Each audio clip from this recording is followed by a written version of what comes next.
Olá, é informação, é conhecimento, é educação, é programa Eureka no ar com vocês e para vocês. Hoje nós convidamos o professor Marlos Geronasso. Obrigada pela participação, por você ter aceito o nosso convite para que você estivesse aqui, porque nós temos algumas informações que nós gostaríamos de saber sobre o projeto de debatedores Nota 1000 que o professor está encaminhando-se em vários colégios, em várias escolas da rede estadual pública de ensino, também para falar sobre os debatedores, mas não apenas. Mas nós já entramos nesse assunto. Antes disso, Marlos, eu queria falar um pouquinho sobre esse professor, Marlos Geronasso, como foi um pouco da trajetória dele. Bem, professor Marlos Geronasso, há 34 anos atua como professor de redação, língua portuguesa e literatura brasileira e portuguesa, tanto na educação básica quanto no ensino superior e na pós-graduação. Também neste meio tempo, foram 34 anos nessa trajetória profissional, mas ao mesmo tempo, 26 anos que você já estava comentando comigo, antes de começarmos a gravação, que você também atua e estuda, principalmente o Exame Nacional do Ensino Médio. Vem acompanhando todas as mudanças, as alterações ao longo dessas décadas sobre o Exame Nacional do Ensino Médio. Então, eu gostaria de começar por aqui, Marlos, porque você atuou em escolas públicas, escolas privadas. Também atuou no ensino superior e na pós-graduação.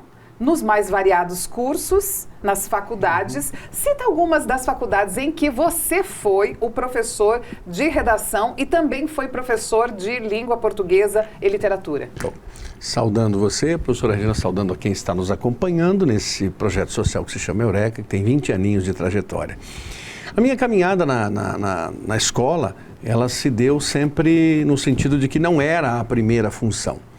Eu comecei o meu trabalho efetivo junto à Corporação Exército, eu fui militar, por um ano e um dia, a bem da verdade. Então, sou um cavalariano oriundo da arma de cavalaria do Exército, e lá fiquei um ano, e depois eu fui para a vida bancária. Certo. Por 5 anos atuei como bancário. E nesse meio termo eu estava feliz, porque havia passado por várias situações complicadas no primeiro momento, no acesso ao banco, trabalhando como administrativo e tudo mais, mas depois eu consegui uma função melhor, me tornei analista de recursos humanos, trabalhando no RH, então ali o caminho era promissor. E tudo parecia bom, mas faltava alguma coisa. E essa alguma coisa eu fui descobrir mais tarde, lá pelos idos dos anos 90, quando eu me inclinei à vida como docente. Então foi nos anos 90, 1990, que eu abandonei a vida bancária, uma carreira promissora, eu deixei, simplesmente eu pedi que a corporação me desligasse do processo e fiquei muito feliz, tanto é que a minha demissão do banco foi comemorada no almoço, o que é raro, né? Porque normalmente não é assim, mas é porque ali já não era mais o caminho, a união já não havia dado certo. E em novembro de 90, eu ingressei no magistério. E a partir disso foi toda uma caminhada, passando por várias instituições. A principal instituição da minha vida pública é o Colégio Estadual do Paraná. Por quê? Porque ali eu fui aluno, assim como você, estudante. Tivemos a felicidade de presidirmos o Grêmio Estudantil do Colégio Estadual do Paraná. Sim. E justamente voltar como professor me foi uma grande honra.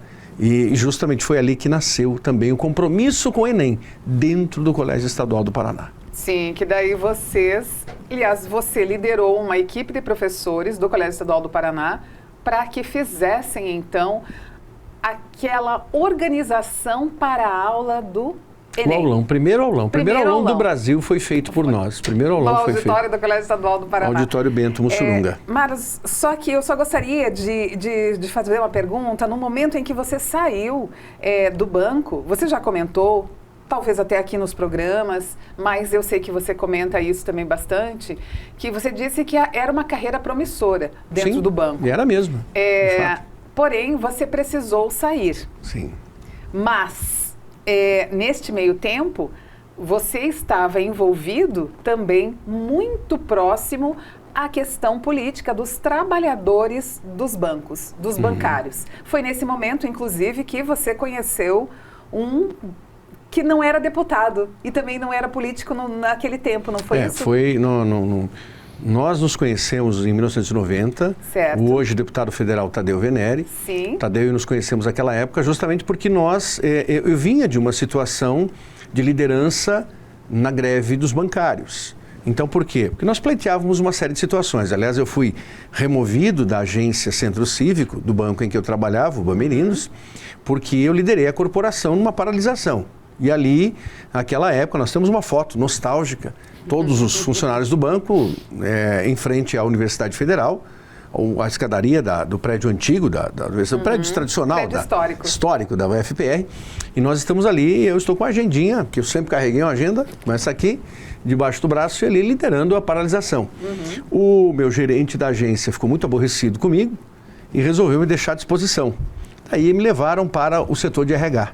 Lá eu desenvolvi um bom trabalho, mas sempre num questionamento crítico construtivo.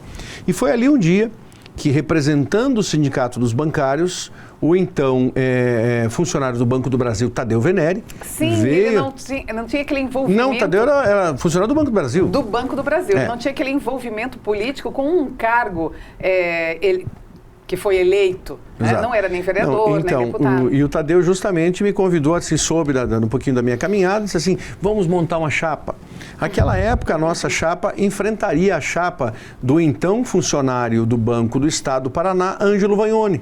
Vejam só, então, Marlos Geronasso num banco, isso. Tadeu Venere no outro Banco do Brasil, Ângelo Vagnoni no Banco do Estado do Paraná. No Banco do Estado do Paraná. No Banestado. Então, Banestado, Banco do Brasil, Bamerinos. Então, e ali surgiu. Mas naquele momento, eu declinei do convite, o Tadeu disse assim, então você sai cabeça de chapa e eu saio vice. E eu declinei do convite porque eu falei, Tadeu, olha, a ideia é muito boa, seria maravilhoso. Mas a minha vida já não é mais dentro do banco. Eu não tenho mais essa identidade. Eu estou deixando o banco para buscar o magistério. Então foi uma mudança de paradigma. Eu lembro de encontrar uma colega muito combativa na agência, a Berenice, que no momento em que eu deixei o banco, foi justamente um dia da minha demissão, quando eu desci, ela estava lá fazendo a paralisação na porta, e eu desci, ela disse assim, não é possível, você está... Mas ela falou, não é possível, você está ajudando o banco? Falei, amiga, que bom vê-la, mas olha, eu já não tenho mais, mas você não vai fazer greve? Eu falei, farei a minha greve, só que a minha greve é por tempo indeterminado, ou seja, eu jamais voltarei à vida bancária, com todo respeito à vida bancária, mas não servia para mim.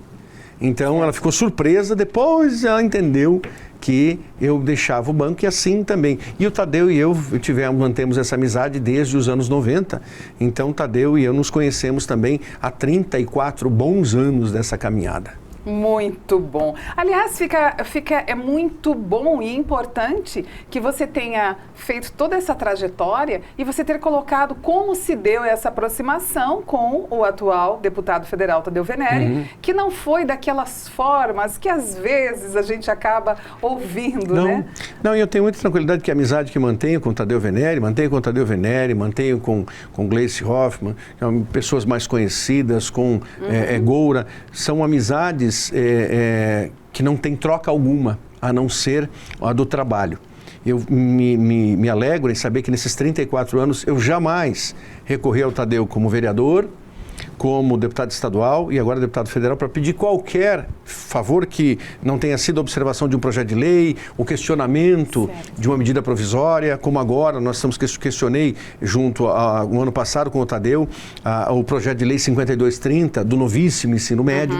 Então é nesse sentido, isso nos alegra muito porque jamais houve uma troca de favores, porque a educação sempre esteve à frente do processo da minha vida e Tadeu entende muito bem isso. Então, e foi assim, voltando só ao quesito educação, então durante esse tempo trabalhando no estadual, eu trabalhei no CTI, Centro Tecnológico Industrial de Araucária, que foi muito bem para a minha vida, lá eu conheci os cursos técnicos, então eu também já tenho mais de 30 anos como professor de cursos técnicos, um bom passado, por assim dizer, e a partir disso fui convidado para lecionar no antigo cursinho Terceiro Milênio. Terceiro Milênio não existe mais. Lá foi a grande prova da minha vida, lecionando para turmas gigantescas. E depois disso eu fui levado para o Dom Bosco, para o Positivo e mais tarde convidado para entrar no Bom Jesus, na Associação Franciscana, uma lição de vida. E lá justamente no Bom Jesus eu fiquei por 12 anos. Fiz essa situação paralela, depois ingressei no Decisivo, também trabalhando paralelamente, e tive sempre uma carga horária muito extensa. Nesse meio termo também tive a minha primeira experiência com educação de jovens e adultos, trabalhando no colégio e curso unificado.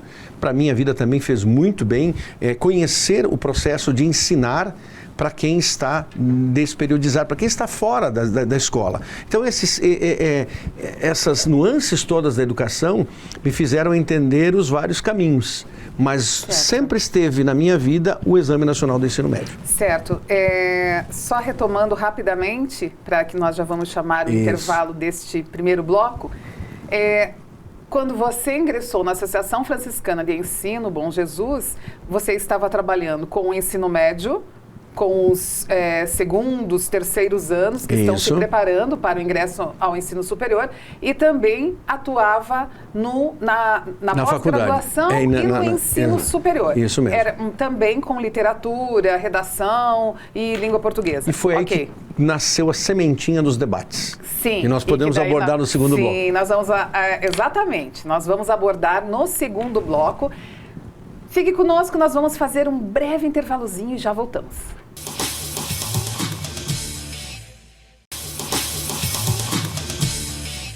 Voltamos para o segundo bloco do programa Eureka. Hoje nós abrimos um espacinho na série Profissões para trazermos como convidado o professor Marlos Geronasso. Professor Marlos, então, ao longo do primeiro bloco, contou para nós como foi a sua trajetória profissional, iniciando nas Forças Armadas. Nas Forças Armadas. Exatamente. Eu já ia deixando de lado, havia pulado diretamente para as instituições bancárias, que você também trabalhou por longo tempo. Depois, quando você definiu que gostaria de trabalhar com a educação. Fez toda esta abordagem inicial. Bem, Marlos, agora nós vamos, neste bloco, falar como se deu, então, esse seu projeto Debatedores Nota 1000, que é onde você faz a visita às escolas, várias escolas. O ano passado você chegou a fazer em quantas escolas as visitas e palestras? Foram 156 colégios. Sim, de Curitiba e região metropolitana. Curitiba, exatamente. 156. Apresentando então o projeto Debatedores Nota 1000. E redação Nota 1000. E também redação Nota 1000. Então nós vamos chamar algumas fotos que você trouxe aqui. Vamos ver. Vamos lá, Marlos. Eu gostaria que você fosse comentando em qual escola você está. Aí nós temos essa escola, uma escola do setor da área sul, região metropolitana. Nós estamos com os estudantes, eles vão entrando. Tem todo esse processo de ingresso dos estudantes e a caminhadinha nossa ali falando com eles. Pode passar a próxima, por favor.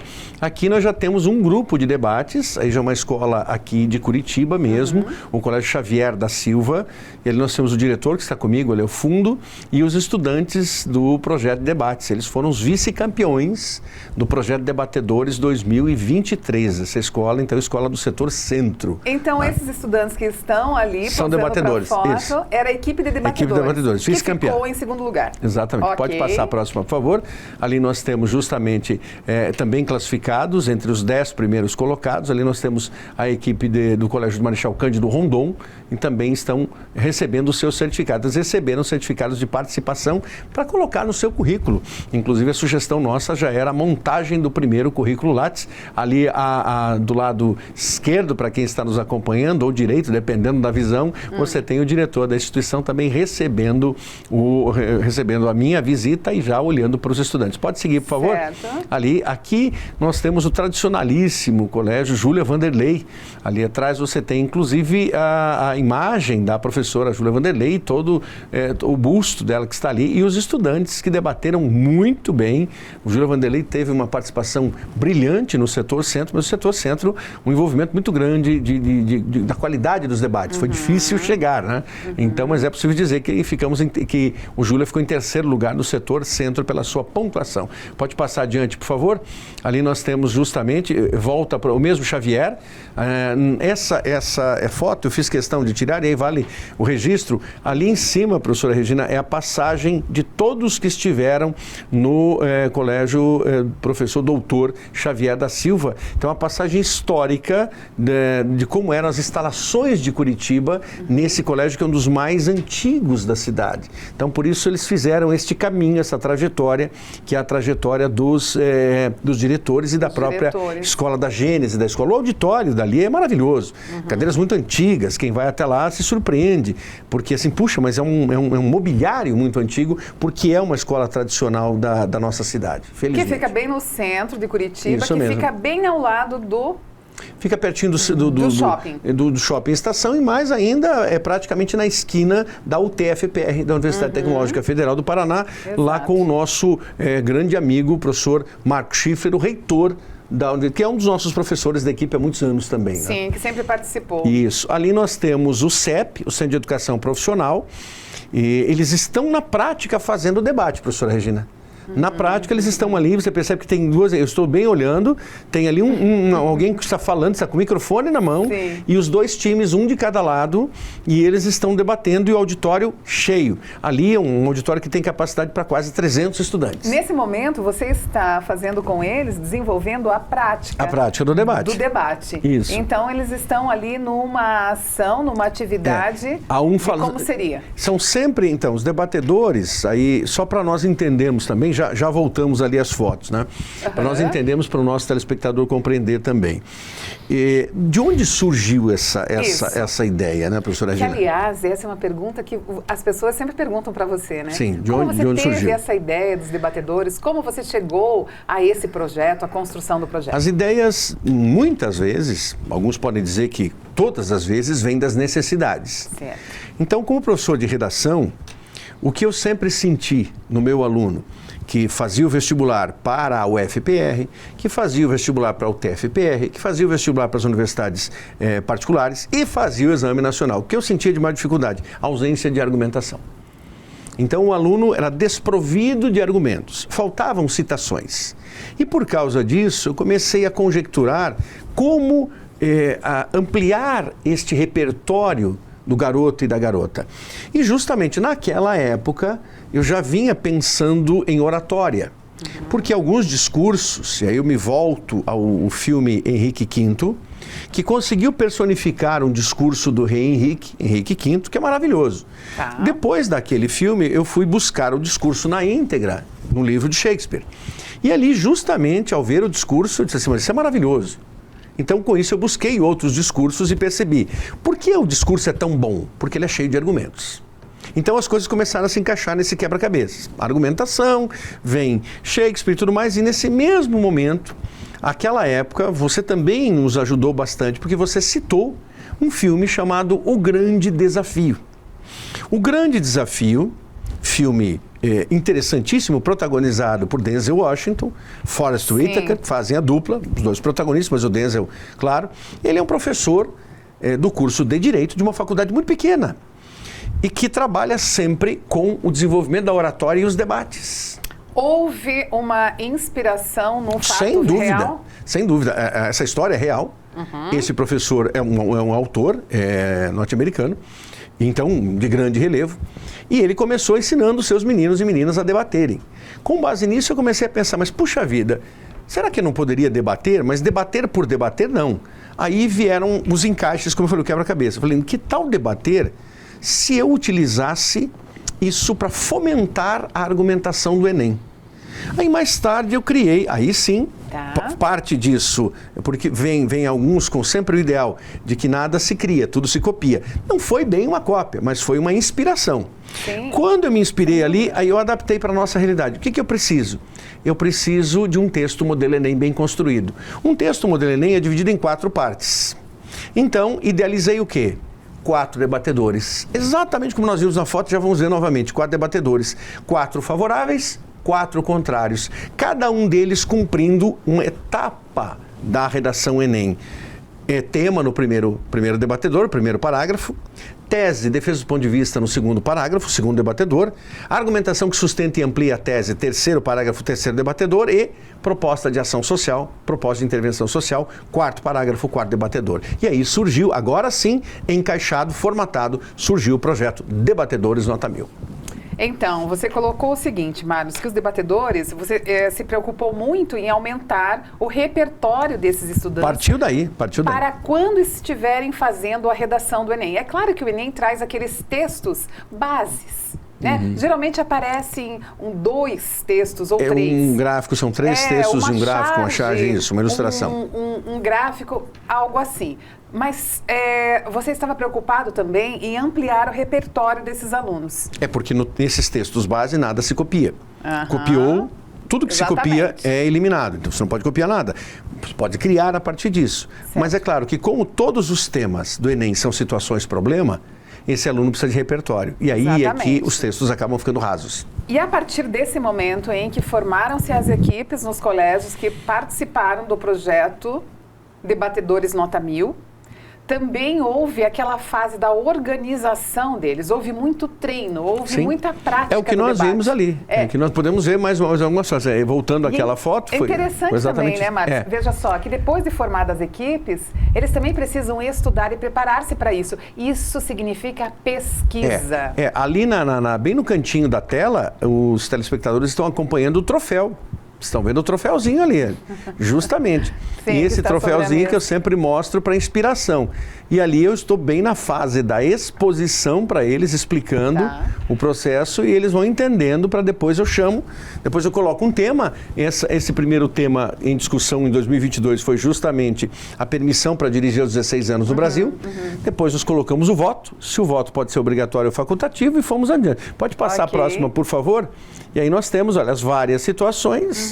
Ali é uma exposição, como vemos, para centenas de alunos, porque as escolas variam muito o seu tamanho, né, professora Regina?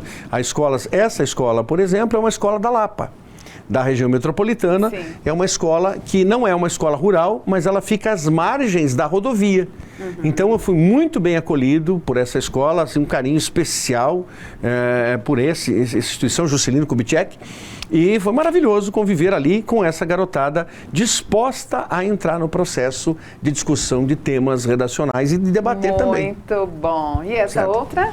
Aqui você se eu estou me recordando, também é um colégio da região metropolitana, se eu não estou enganado, um colégio de Fazenda Rio Grande, certo? E ali você vê o auditório grande, lá estou ao fundo apontando, porque normalmente as falas acabam reunindo garotos e garotas de todas as escolas, tá? Não, me corrijo, essa imagem, isso é a imagem anterior, não é Fazenda, Fazenda é a próxima, essa é de Colombo. Tá bom. Se não estou enganado, no Colégio Estadual Abraham Lincoln, em Colombo, tá? Muito agora bom. Sim, de Fazenda Rio Grande, agora sim. Agora já, e essa é a última foto, então? Eu creio que sim, exatamente. Só para que então, E aí os debates ali só mostrando, né, que é o jornalzinho que é a nossa inspiração, e ali temos as fotos, inclusive, dos debatedores com a premiação. Troféus e medalhas. Essa foi a premiação do ano passado, né, professora Regina? Nós temos até o 4º lugar. Então, primeiro, segundo e terceiro, 4º colocado também. E as medalhas de participação, a medalha simbólica de ouro, a medalha simbólica de prata, a medalha simbólica de bronze. Lembrando que o campeão de 2023 foi o Colégio Estadual do Paraná, o vice-campeão, o Colégio Professor Dr. Xavier da Silva, terceiro colocado, Colégio Estadual Professor José Guimarães e quarto colocado, Colégio Estadual Narciso Mendes. E agora vamos para o projeto 2024. Desenvolver e vamos ver quem serão os novos campeões do primeiro, segundo e terceiro lugar, enfim, e que vão ganhar esses troféus todos. Então, professor, já posso antecipar o primeiro tema. Tá. Posso antecipar o primeiro tema? Bom, do debate desse ano. Sim, desse ano e que estará sendo comentado aqui em primeira mão. Em primeira mão, claro. Então, vamos lá. Se é em primeira mão, vamos lá. Tema 1. Tema 1, são 2 temas. O tema 1. Os telefones celulares devem ser proibidos para estudantes nas escolas do Brasil, sim ou não? Esse é o primeiro tema. Então, os telefones celulares vamos ficar por aqui. Devem ser proibidos nas escolas, para estudantes, não para professores, para estudantes, nas escolas brasileiras? Sim ou não? Esse é um tema que está sendo bastante, sofrendo bastante repercussão, na verdade. Mas no mundo todo. No mundo todo, exatamente. Mas aqui centraliza o Brasil. E o segundo tema?